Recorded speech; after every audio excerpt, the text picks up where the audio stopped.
Welcome. In this session we will talk about single orders and how to manipulate them. And we've picked a set of single orders that are particularly important for you to know. And so in order to do that, let's go and click on the Orders tab to get to the place where we can place single orders and any kind of orders. If you click the Add button here, you will see the search window comes up. And one could search for these orders, or one can use the favorite folders. And for the sake of ease, I'm going to use our system favorite folders to demonstrate these important orders. So the first one would be activity. So one can order an activity on a patient. The one I'm going to pick is activities as tolerated. And you note that the order sentences window comes up.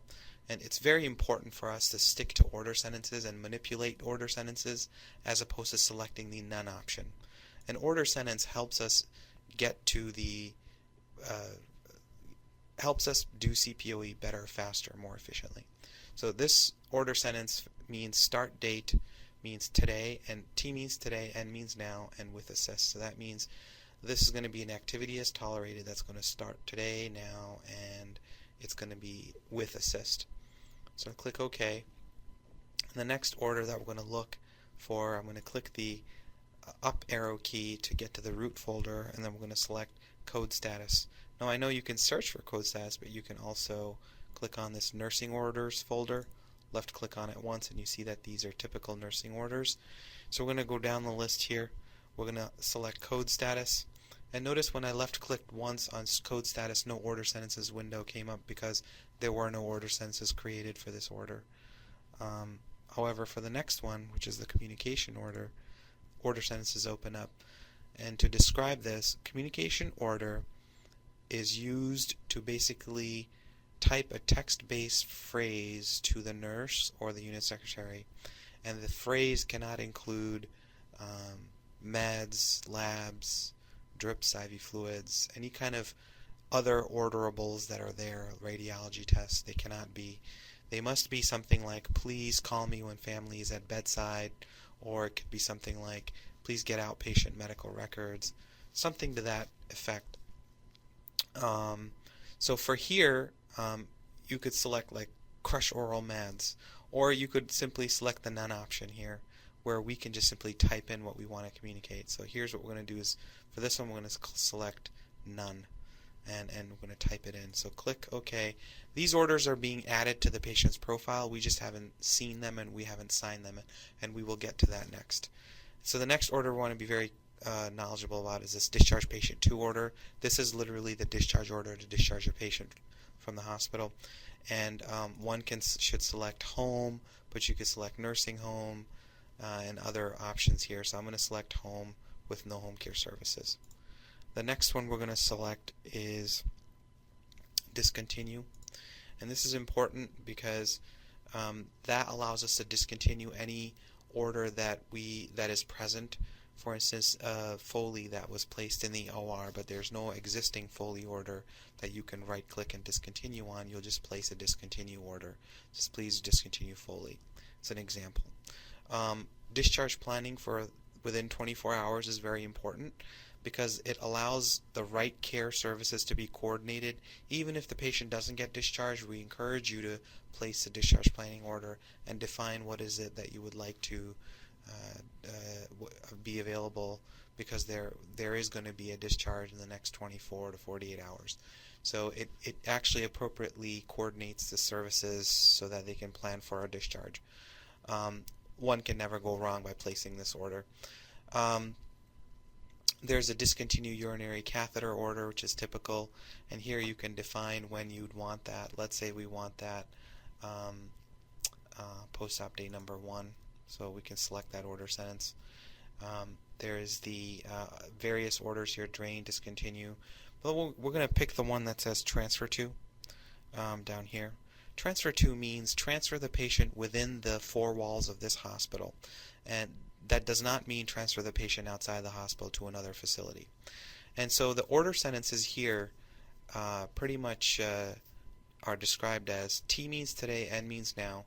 Cardiovascular means a cardiovascular bed or location in the hospital. ICU means go to the ICU. Medical means go to a medical floor. Oncology, orthopedics, peds, progressive care unit, and surgical.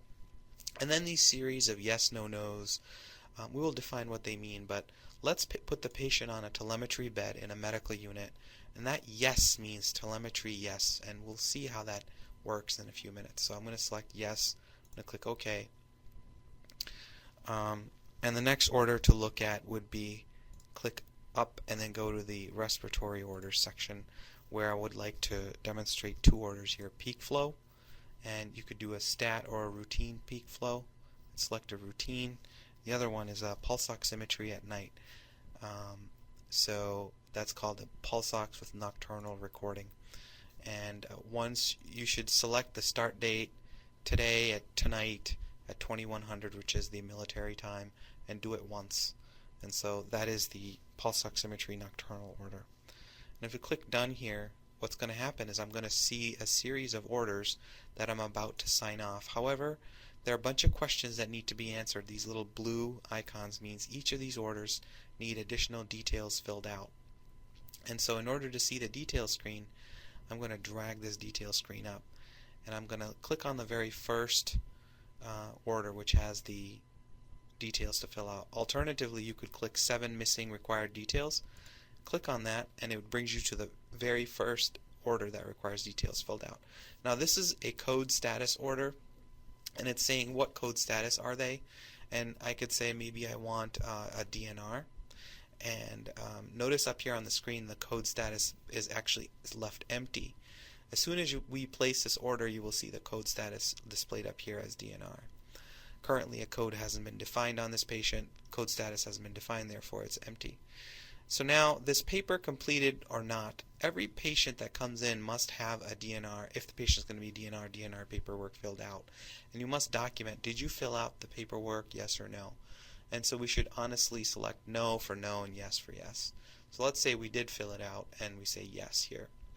And so now I have 5 missing details.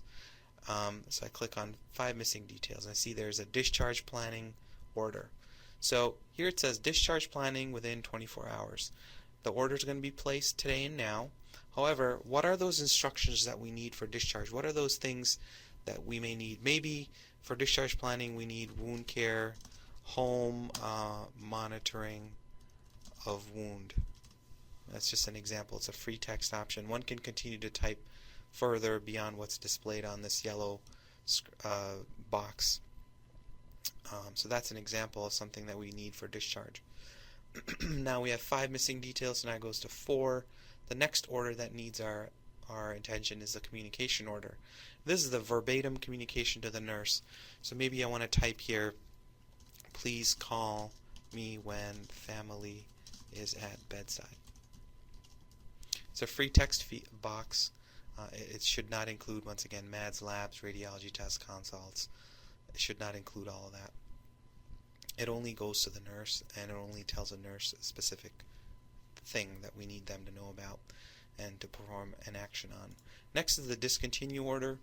And I simply clicked on the order because I knew that the blue icon was there, order details. And so I can click here and say, please discontinue drain once clear and less than 10 cc's. So you can type whatever you would like there. Next one is the peak flow, and here it's saying isolation code. Most of the time they would be standard, and the nurses usually fill this out so you wouldn't have to worry about it. Next one is a night pulse oximetry at night. You just simply select standard isolation code. And then when you're finally satisfied with this, you just simply click sign, and it would